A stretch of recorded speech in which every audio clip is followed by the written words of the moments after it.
What is up, guys? It is Adventures Wanted Dungeon Master Comet here, coming back to you with another Dungeon Master Toolkit.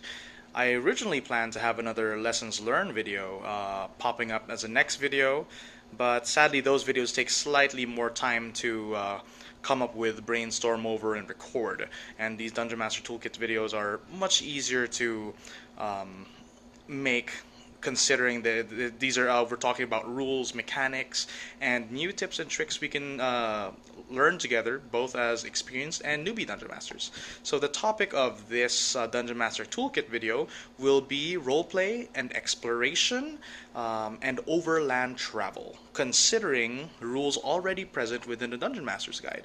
I'm sometimes surprised how often people neglect or forget about these rules because they think as soon as they see the numbers and the word mile or hour by hour travel, they're immediately turned off by the prospect of this. They begin to think to themselves, "It's so difficult to track." Well, actually, Dungeons and Dragons, Wizards of the Coast, have been kind enough to years ago give rules about exploration and travel, which they had then refined into a sort of dungeon map hex crawl dedicated within their one of their latest books a year back ago, entitled The Tomb of Annihilation. Now, what I have in front of me is this book, Strongholds and Followers, one of my favorite Dungeons and Dragons third-party supplements, if not the favorite one I have. Thank you very much for this blessing, Papa Bugbear, Dungeon Master Koval. It's an excellent work. Anyway, this book has several mechanics that'll come into play later into the video. Over here is a hex crawl map of Cholt, an official map from Dungeons and Dragons release for Tomb of Annihilation, and I've got here like a tiny dice tray that I have for myself with my wooden dice. So I'm going to be teaching you guys the system I use for overland exploration. Now, imagine, if you will, a map of your setting. You don't have to have a physical one, though it helps. I use very easy to make map or even map generators, but as of late I've been making my own maps on software such as Incarnate. I know there are other softwares that go about, like World Anvil, but I like Incarnate the most because I feel like I have a little bit more control as well as ease of access there, right? And you just make the map. It can be as basic or as complicated as you want. And then put a hex grid over it. That's all you got to do. That's almost what they did here. So then you begin to represent the scale of what each hex represents. In this map in particular, you can see the scale here. Each hex is approximately 10 miles. In the Dungeon Master's book, though, as well as their Unearthed Arcana supplement released several years ago about exploration, that already exists, right? I don't know why people keep forgetting that. The scale is on average 24 miles, right? Why is it 24 miles? Why is it here in 10? Because in 24 miles, it's based on the Dungeon Master's rules in the DMG. You can find it there, page 100 something, Exploration Within the Wilds, movement of player characters overland. There is 8 hours of travel approximately per day. And why is it 8 hours? Because people, your adventurers, they're lugging around heavy equipment, great swords, packs of arcane tomes and scrolls, magical instruments and items galore, and you expect them to be traveling every day, right? Throughout the whole day? No, they can only travel as far as 8 hours. And what is the hourly progress per character? On average, you're traveling about 4 miles, right? 3 miles, 2 miles, depending on pace. You'll find the rules there in the DMG. Each traveling day at a normal pace, your group is moving at 24 miles each day. So imagine that this map is not following the 10-mile hex rule. Imagine it's traveling 24-mile hex rule, and this Cholt is just massive, right? Let's say that you are within this red dot on this hex here, and you try to move to the next dot. That's 1 day of travel. If you move at a fast pace, you're moving 3 hexes every 2 days, right? If you're moving at a slow pace, you're moving at, per 2 days, maybe 1 hex, maybe 1.5 if your DM is generous. What do you do with this knowledge, though? They move a hex, so what? Well, these are my rules that I use for it. Basically, whenever you travel, you make first, you ask your group, you ask for them to decide where they want to go. Perhaps they have a map, you give them one of these, and you don't tell them exactly where they are unless they are actually within one of these cities noted here on the dots, right? But when they're out in the wild, these generally have an assumption of where they are, and you're trying to find where, and the group is trying to find where they need to go in order to get to their desired destination. Let's assume that the group here wants to travel from Kahakla all the way to the city of Mbala. That's going to take approximately 1, 2, 3, 4, 5, 6, 7, 6 to 7 days of travel overland if they're moving at a normal pace. Maybe 4 or 5 days at a fast, and 10 days at a slow pace. What does that mean for us? Each time they move through a hex, there is a random encounter they can experience. That can be anything from hostile to neutral to positive. And the encounter can range from anything from an ancient trap, an old ruin, a hostile encounter, maybe even a positive encounter with a merchant, right? Just understand that it's not necessarily combat. Even ambient descriptions, which we had talked about earlier, could serve as a great alternative, right? You can talk about how they see on a neutral encounter the ancient ruins of a lost city. It's up to them if they want to explore it. This basically gives you almost endless amounts of content that you can go ahead and give to your players. I think that's an excellent gift, by the way. Now, when you are... I mentioned some words. Neutral, hostile, positive encounters. Each hex has one, right? It's not as if they're moving 24 miles per hex and they're not seeing anything on their travels, right? How can you tell if it's a hostile, neutral, or positive? Well, that's when you roll. You take these dice. Sorry, camera getting out of focus.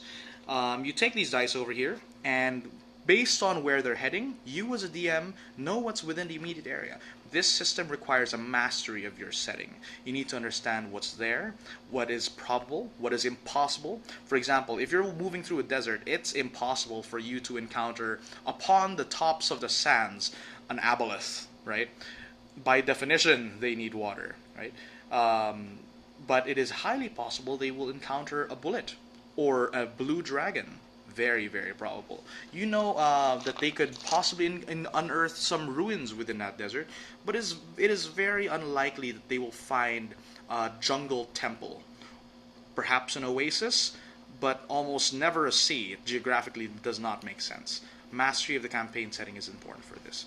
So you assign a travel DC based on what hex you're trying to go to. Assign a terrain as well. These rules exist.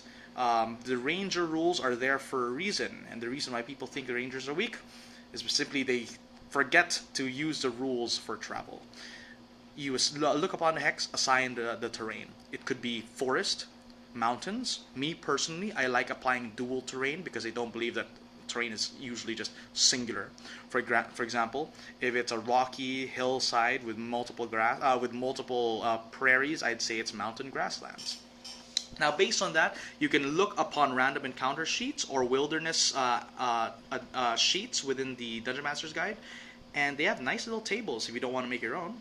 So let's say that when you are going all the way from Atas Kahakla all the way to Mbala, that the terrain for the first few hexes around there is forest. You're descending from a mountain.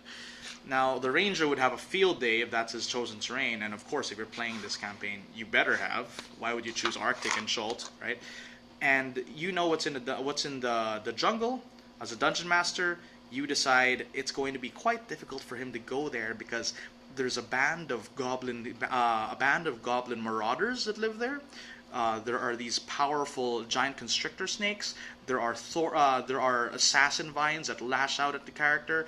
But also, there is a potential of them uncovering that one ruin. All this stuff, it can be stuff you make up on a fly. Like, for example, that stuff I said, it was all out of my ass. That's just how I do it.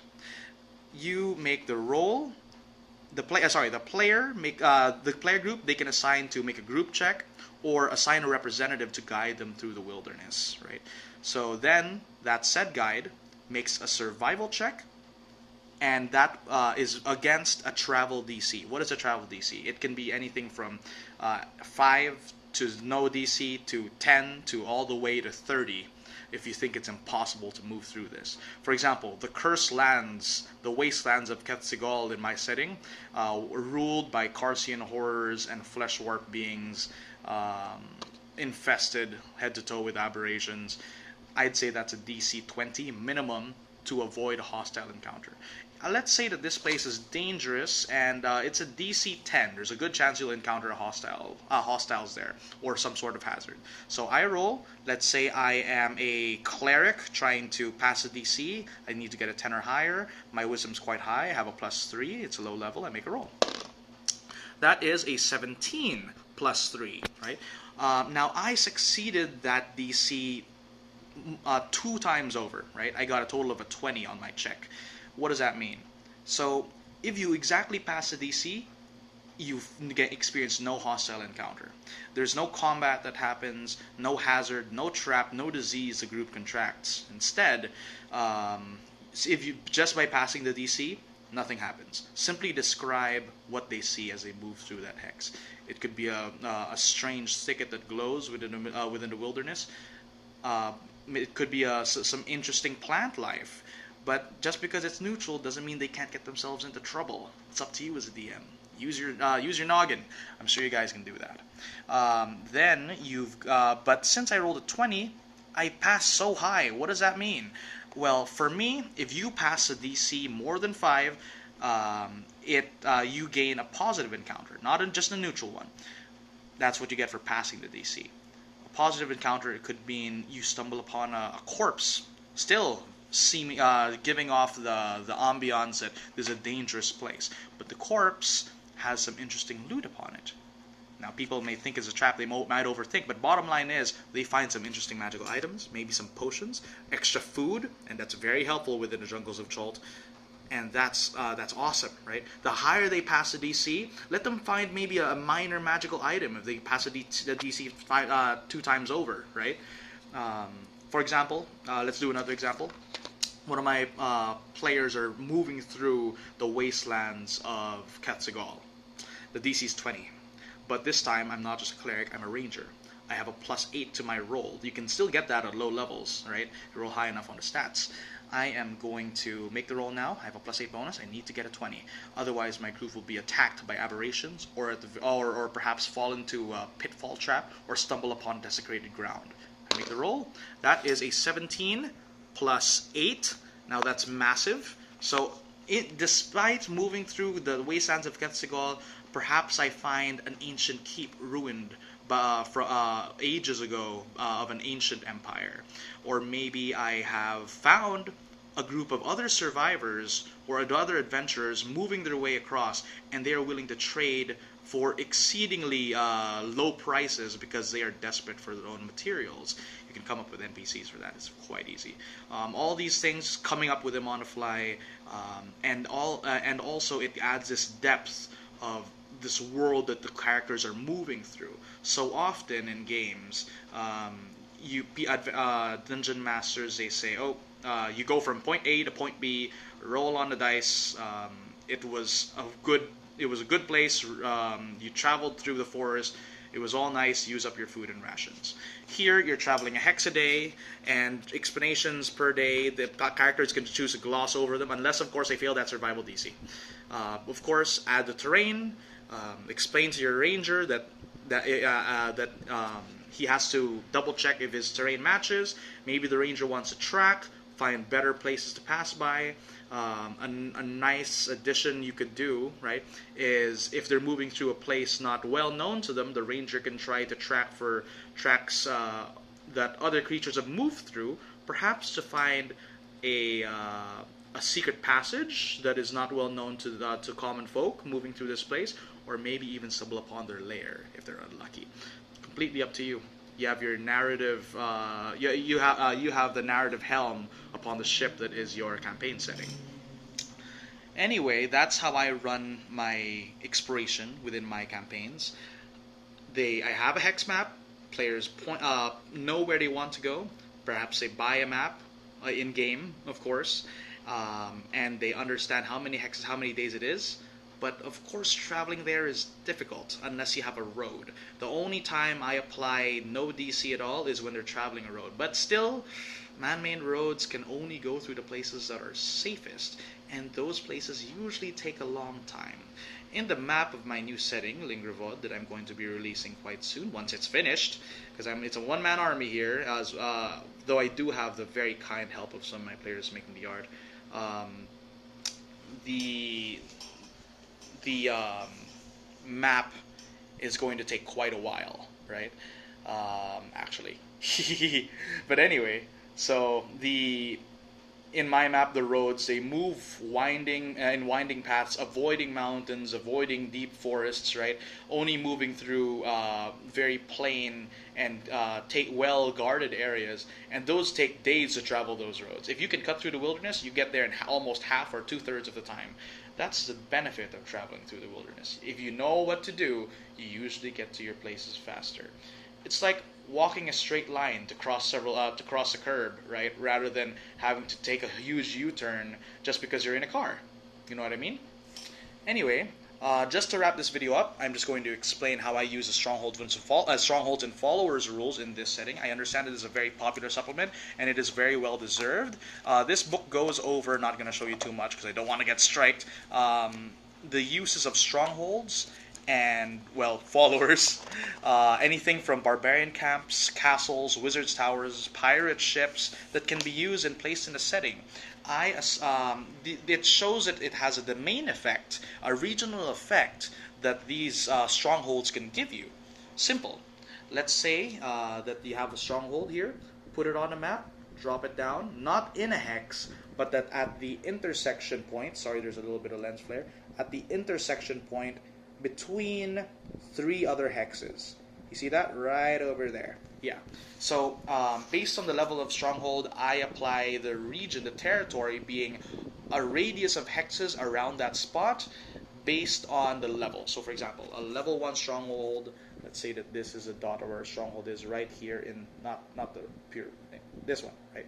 A level 1 stronghold would have radius of of these 3 hexes immediately around it. A level 2 stronghold would have a radius of 2 hexes around that point, and you get what I mean. And these domain effects can range from anything from gaining magical books from creatures that move through there and adding it permanently to your arcane library, to knowing what creatures are chaotic or evil that move through your territory. It's pretty cool, right? I'll talk more about how I use this supplement in my setting on the next video. But hopefully you use my rules for travel. Tell me if it works for you. It's worked for me for 3 years. Just choose what direction the group is going. Set the travel DC. If they fail, hostile encounter. If they fail really bad, let them get lost, let them move into another place, right? And then it's up to them, right? Ideally the ranger to decide how to get back on track. But then again, you can't get lost unless by magical means if you're that class. I'm talking about base, not UA, never UA, right? Anyway, thanks for tuning in to Dungeon Master's Toolkit. This is much longer than I thought, but I tried to get into the meat of things faster than before. Tell me if you'd prefer shorter videos or longer videos if you like my rambling. I will now roll the DC to travel across the exit of this video. Crap.